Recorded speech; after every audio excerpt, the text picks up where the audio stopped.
Shalom Elohim Bapak Ibu sekalian. Kita bertemu lagi dalam kesaksian iman.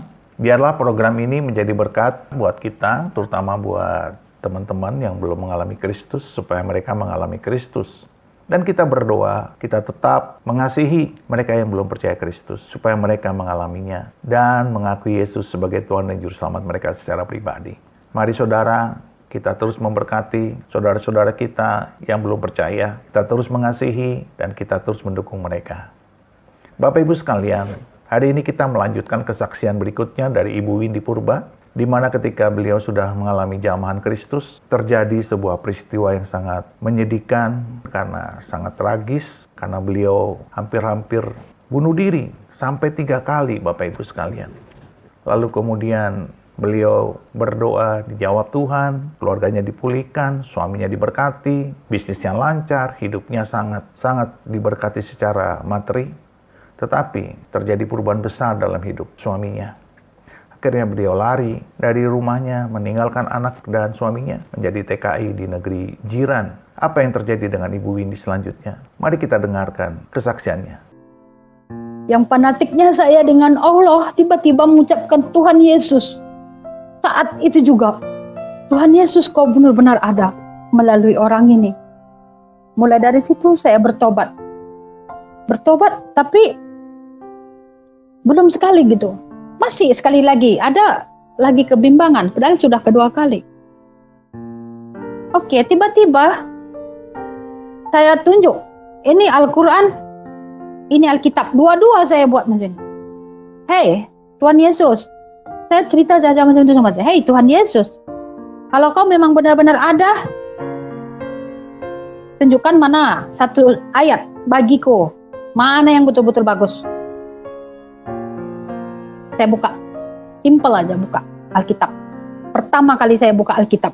Dari kecil pun, dari bayi saya Kristen pun tidak pernah buka Alkitab. Tapi kali itu saya buka Alkitab. Di sini Al-Quran. Ini Allah, ini Tuhan Yesus.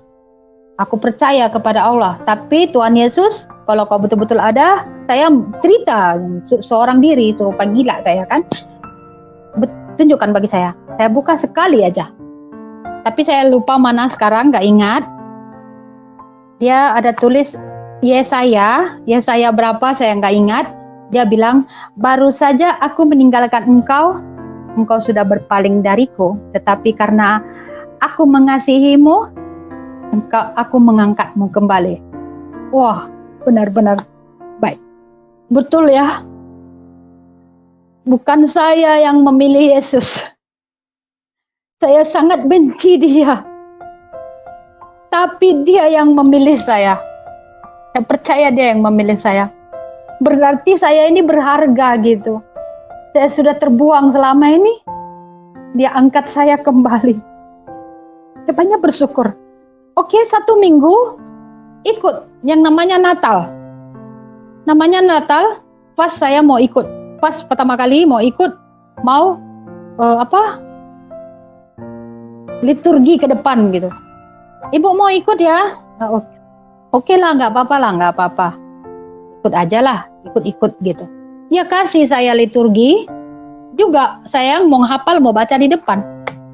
Nggak tahu kenapa, yang pertama kali saya baca Alkitab, itu bahasa, itu orang pun bagi saya juga. Itu pendeta. Waduh, kok sama? Baru saja aku meninggalkan engkau sudah berpaling dariku karena aku mengasihimu, tapi nggak tahu yang mana. Saya yang mana, nggak tahu saya. Tolong ditunjukin saya nanti. Saya pun kurang ngerti di mana ya. Aku mengangkat kau kembali. Wah, 2 kali. Berarti Tuhan memang sayang kepada saya. Oke, singkat ceritanya, walaupun saya sudah menjadi Kristen, pas saya mengenal Yesus, hati saya waktu itu terus mengikut Yesus, percaya. Tapi untuk terakhir kali saya untuk ikut jadi Kristen, terakhir kali saya sembahyang lagi subuh, saya sujud, ya Allah, walaupun saya sudah percaya kepada Yesus, tapi tak tahu kenapa mulut saya bilang, Aku tetap mencintaimu ya Allah. Aku percaya Engkau ada. Oke. Itulah selalu saya yang selalu ingatlah. Selepas itu, saya sudah mulai berdoa dengan Kristen. Saya sudah tidak sembahyang lagi. Buka sudah semua. Saya sudah tidak sembahyang. Saya sudah tidak sembahyang. Saya sudah sembahyang Kristen. Saya terkadang sudah pergi ke gereja, tapi saya belum siap untuk dibaptis. Itu gereja orang bilang saya mau dibaptis jika saya masuk Kristen. Zaka belum bisa. Hati sudah menerima, tapi tidak ingin dibaptis karena nggak ngerti itu baptis itu apa ya, gitu. Padahal kalau Islam kita kan mengucapkan dua kalimat syahadat. Kalau Kristen juga kita harus dibaptis baru kita syah ya, yang gitu. Saya belum. Selepas saya masuk Kristen awal itu, waktu itu keadaan suami saya itu yang sekarang itu sangat susah untuk makan aja susah ya, untuk makan aja susah. Karena suami saya yang pertama itu banyak uang, tapi menghancurkan hidup saya, menghina ibu saya. Jadi saya ambil yang miskin, nggak ada masalah gitu. Yang penting saya ada yang mengayomi hidup saya. Memang dia baik ya, namanya dia sudah tua ya, dia peduli saya. Tapi sebab dia sudah berkeluarga dulu ya, dia sudah ngerti lah gitu ya.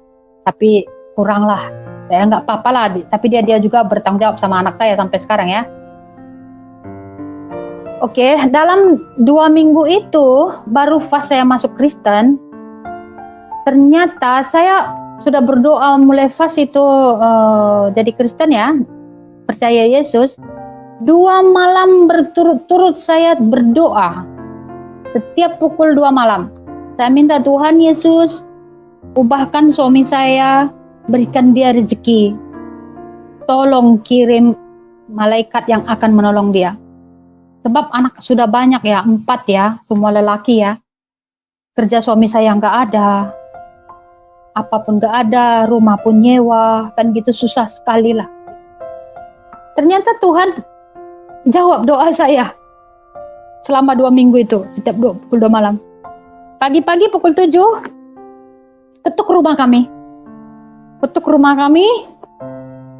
Ajak suami saya buat bisnis, jual beli tanah, buat coupling. Oke.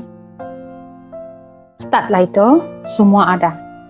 Dari kami tak punya ada, semua ada.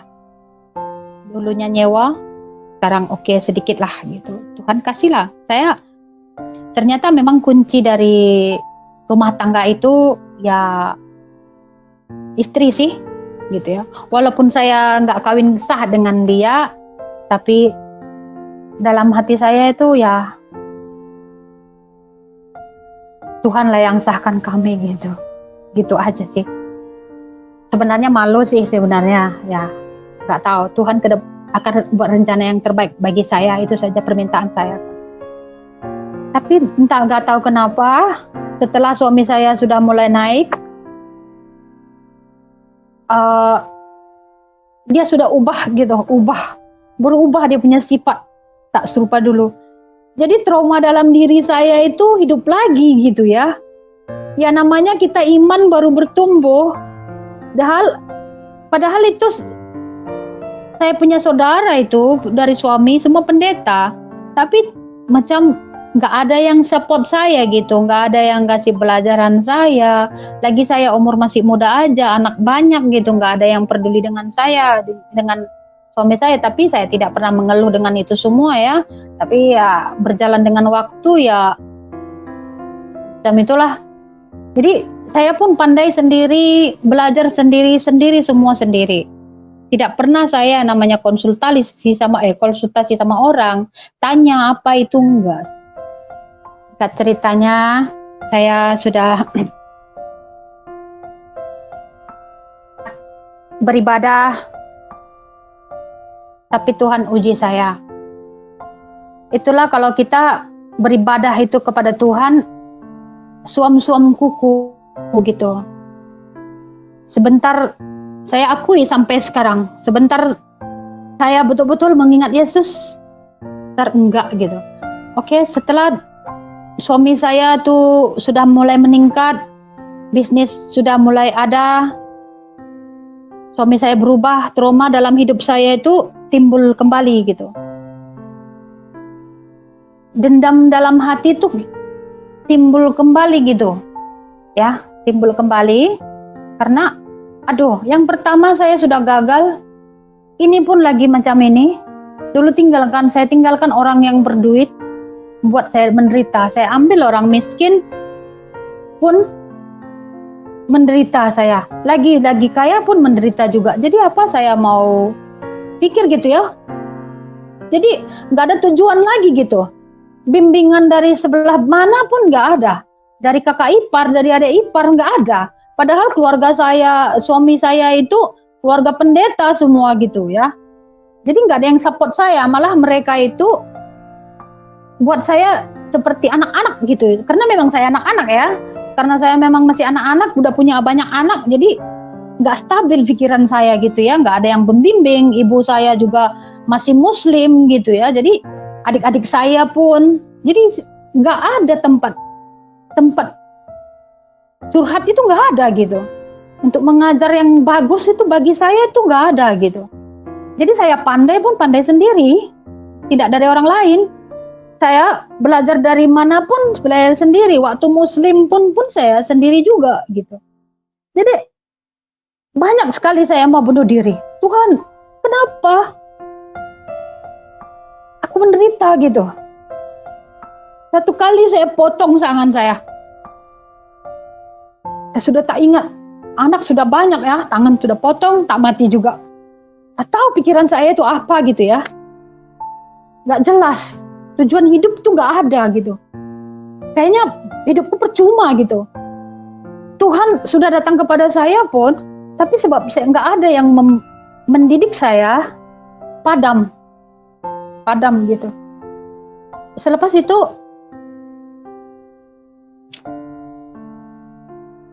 yang kedua kali pun saya mau bunuh diri. Saya duduk merenung di rel kereta api. Sama bunuh diri. Saya mau lompat. Tiba-tiba itu kuntilanak datang terbang.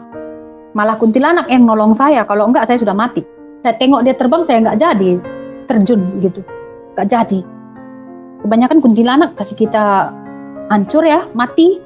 Malah enggak. Malah kuntilanak yang nolong saya. Enggak jadi saya mati. Oke. Yang terakhir pun macam itu. Saya minum racun. Gagal mati juga. Saya sudah minum 1 sudu, 1 sendok racun. Kecekek saya saja. Karena mati saya. Karena saya pikir hidup ini gak guna gitu ya. Gak ada yang support saya. Dari kecil pun saya sudah menderita. Oke. Puncala itu semua, Tuhan uji saya sangat lagi besar. Saya bertengkar dengan suami saya Simbolon ini. Bertengkar kuat. Tapi pertengkaran ini apa saya nggak ngerti gitu. Nggak ngerti. Yang anehnya, dari Medan saya pindah ke Sibolga 1 tahun, saya lagi masuk muslim. Karena saya pikir saya muslim hancur. Saya pun masuk Kristen lagi hancur. Ah, muslim lagi gitu. Saya masuk muslim lagi. Pergi saya Sibolga tanpa cerita, tapi di YouTube channel tanpa ragi inilah saya ceritakan. Kalau suami saya dengar pun,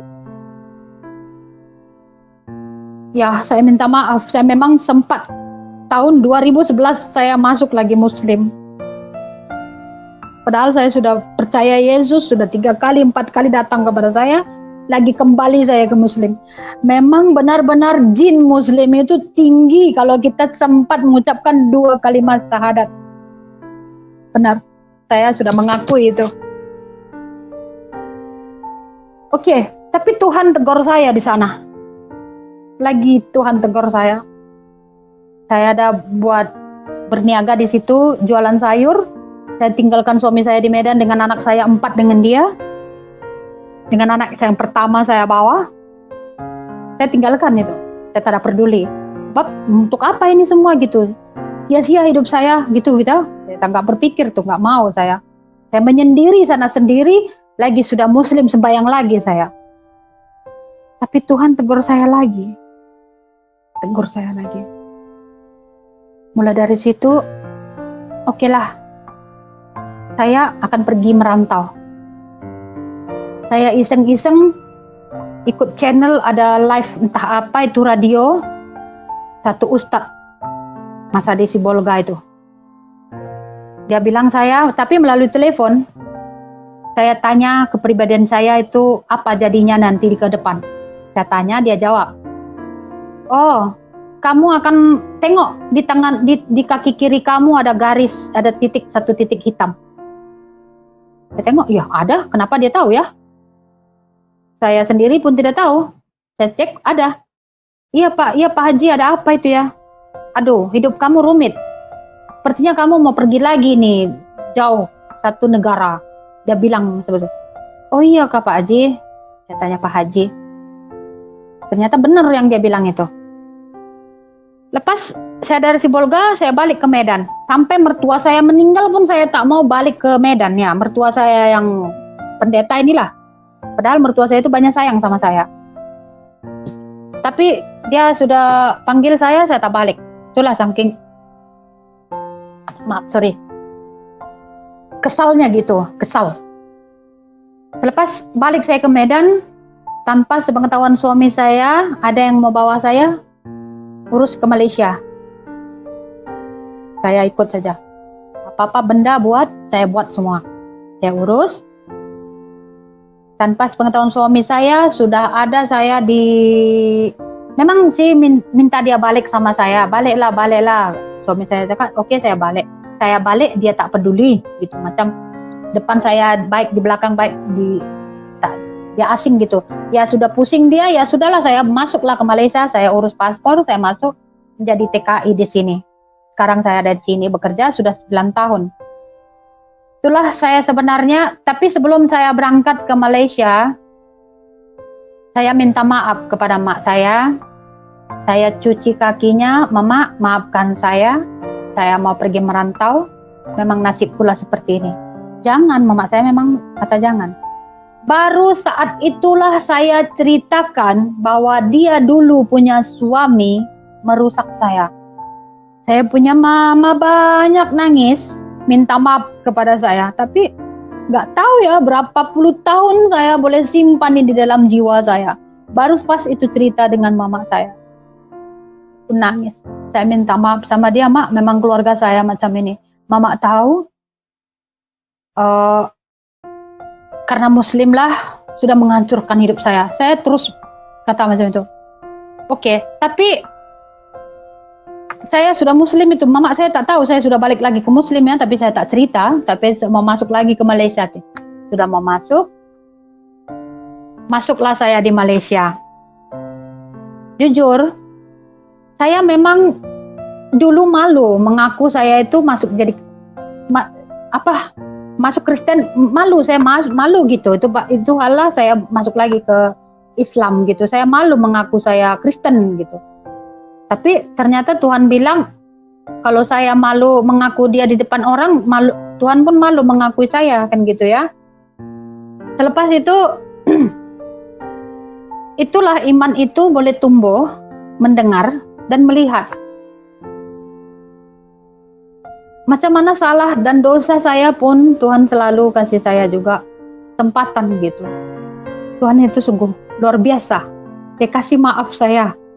Seberapa banyak pun dosa saya, seberapa banyak pun saya tinggalkan dia, hianati dia, dia tetap setia untuk saya. Gak tahu saya ini apa, manusia apa saya yang sangat hina berdosa. Kenapa Tuhan sayang saya sampai saat ini? Setiap doa saya, puji Tuhan, walaupun saya beribadah suam-suam kuku, Tuhan dengarkan saya sampai sekarang. Saya iseng-iseng, saya kan orangnya selepas saya masuk ke Malaysia, saya orangnya rileks, tidak mau memikirkan yang namanya anak, apa-apa saya tidak pikirkan. Saya happy kerja saja nih. Walaupun saya jadi pembantu di sini, walaupun saya sudah sempat, memang saya awalnya susah, sudah jadi kaya, tidak ada duit, ada duit saya tinggalkan lagi suami saya yang sekarang ya, semua sudah ada, mobil ada, rumah ada, semua ada, saya tinggalkan dia lagi gitu ya. Tapi karena ingat dunia ini nggak penting dengan duit gitu ya, nggak penting dengan uang. Susah pun kalau senang aja hati. Saya jadi relaxkan diri. Jadi kalau saya di sini bawa happy aja, macam mana jadi kerja, walaupun saya pembantu di sini ya saya happy aja ya, nggak ada masalah bagi saya. Karena juga dulu awalnya pun saya sudah jadi orang susah gitu ya. Dari kecil saya menderita. Jadi kalaupun saya sudah pernah jadi kaya lah sama suami saya Simbolon ini, saya tidak terkejut badan lah. Sudah biasa. Dan kembali lagi macam ini saya tidak masalah. Nggak apa-apa. Karena menurutku di Malaysia jadi pembantu itu tidak hina sekali gitu ya. Oke, sekarang saya di sini. Tapi saya benar-benar pun yang sangat merindukan ingin bersaksi itu karena sering mendengar YouTube. Dulu saya kan nggak begitu aktif dengan YouTube ya. Ya Facebook nggak begitu sekali ya. Awalnya itu saya dengar Crusader Network ya. Iseng tiba-tiba ada nampak di layar handphone saya. Dia membahas tentang Islam memperbudak, istrikan ini. Jadi dari situlah saya sadarnya, ya ampun Tuhan, ternyata aku salah ya membela-bela agama itu ya. Dia yang menghancurkan aku juga aku bela gitu ya. Jadi aku mengampunilah jadinya. Awalnya aku gimana ya? Aku mau masuk ke Malaysia itu minta maaf sama Mama. Aku bilang ampuni dia Mak. Aku pun minta sama Tuhan Yesus aku ampuni dia yang pernah menyakiti aku. Baru agak lega hatiku sedikit. Kalau tidak ya selalu datang ke mimpi. Bapak saya pun punya muka arwah itu selalu datang ke mimpi saya gitu ya. Mungkin minta dijarahin lah, nggak pernah nampak gitu. Karena kan kita nggak jauh dari Tuhan kan ya menyerupai lah semua kan gitu. Ternyata lagi saya dengar Crusader Network itu, wah benar ya, memang Islam itu tidak ada. Saya kembali menguatkan diri kepada Yesus lagi. Itulah Tuhan itu tak tahu kenapa. Dahsyat, sungguh dahsyat. Satu yang bikin saya makin kuat hati, tiba-tiba selepas Crusader Network itu, saya terlihat tanpa ragi. Apa tanpa ragi? Saya dengar. Wah, saya sudah rajin tiap hari dengar itu. Tapi saya dengar ini dalam 1 tahun ini aja ya, saya aktif. Dengar 1 tahun lebih lah. Wah, benar yang dia bahas semua. Pak Tanpa Ragi betul-betul best dia punya. Dia punya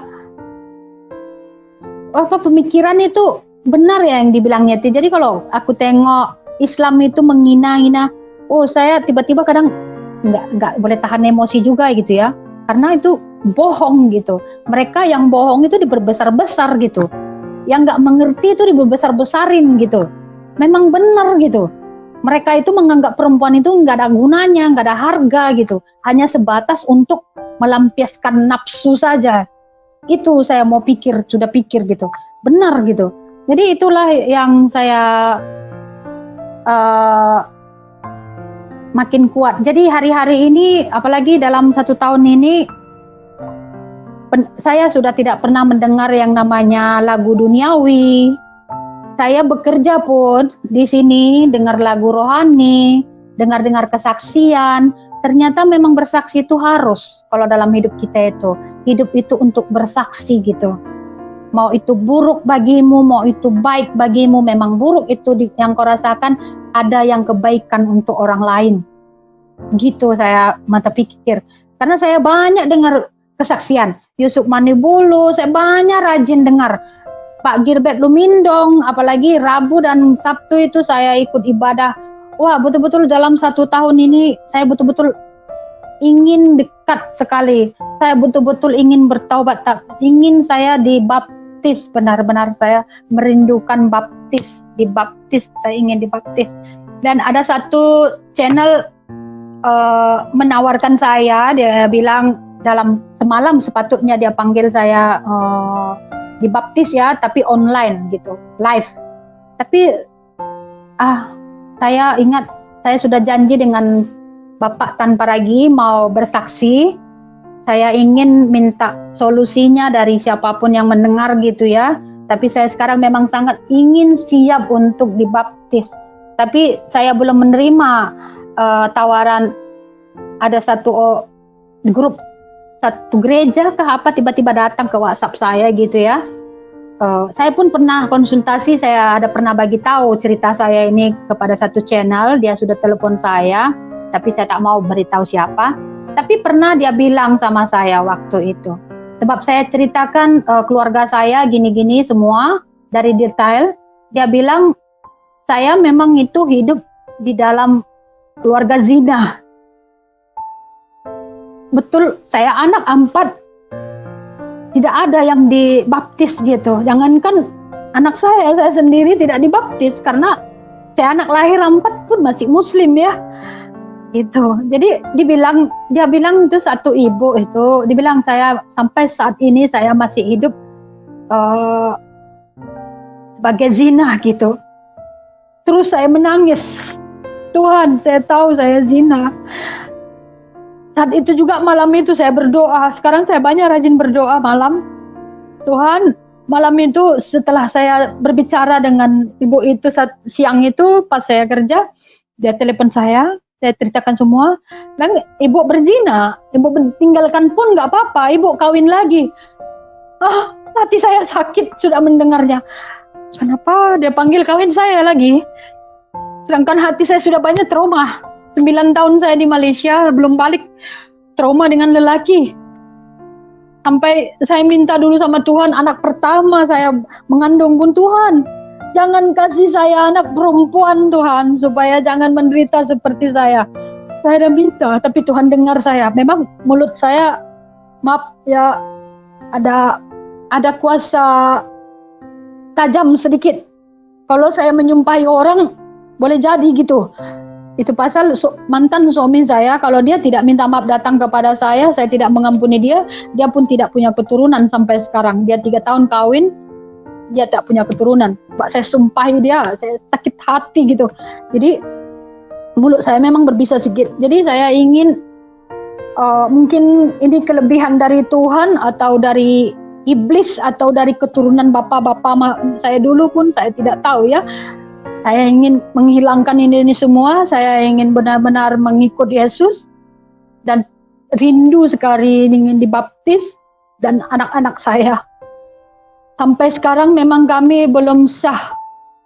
Saya anak umur 19 tahun di Medan, di Indonesia, belum dibaptis. Dan anak saya yang paling besar itu yang dari suami pertama sudah besar.